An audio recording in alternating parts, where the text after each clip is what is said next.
Carl Linneaus was born on May 23, 1707, in Småland, Sweden, along with his 4 younger siblings.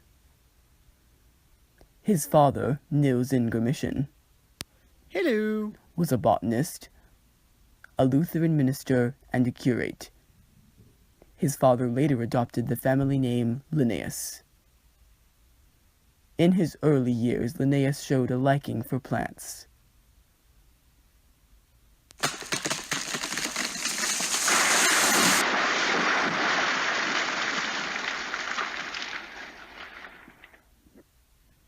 And he would often be comforted when given a flower when he was upset.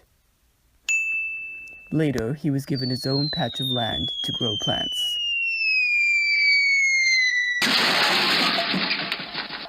His father also taught him Latin, religion, and geography, although Linneaus was not an avid studier. And he would often go outside to look for plants. So, in 1724, his father sent him to Växjö, which was designed for boys preparing for the priesthood.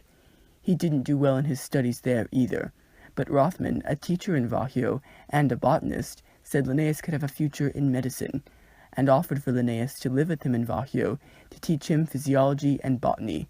Nils accepted the offer.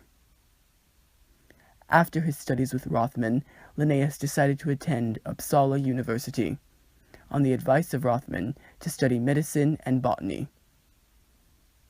During his sophomore year, in 1730, Linneaus began giving lectures at the university, and they were often attended by about 300 people. During that winter, Linneaus started to doubt Tournefort's system of classifying plants, and decided to create his own. His plan was to divide the plants by the number of stamens and pistils. This resulted in many books like Genera Plantarum, Critica Botanica, and Adonis Atlanticus. Between the years of 1731 and 1732, Linneaus told his parents about his plan to travel to Lapland to find new plants, animals, and possibly valuable minerals. So, on May 12, 1732, he started off on his journey from Uppsala to Lapland. He traveled on foot and horse near Gavel, and he found a great deal of Campanula sapirifolia, later known as Linnea borealis, his favorite flower. He also gathered and observed many birds, rocks, and plants. He traveled clockwise around the Gulf of Bothnia and returned from his 6-month-long, over 2,000-mile journey in October 1732, after describing about 100 previously unidentified plants.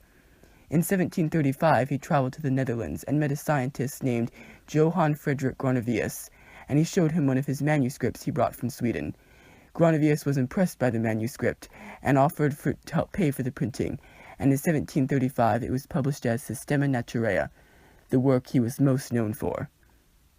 Systema Naturae was organized by 3 kingdoms of nature: plants, animals, and minerals, according to classes, orders, genuses, and species, with characteristics, differences, similarities, and places. Because it was so straightforward, scientists still use this system today. It is called the binomial system. Through 1735 to 1738, Linneaus published several more volumes and traveled to England to spread his new system of classification. On June 28, 1738, he returned to Sweden. And in May 1741, he was appointed professor of medicine at Uppsala University. He continued to teach, explore, and write books until 1732, when he was forced to retire due to poor health.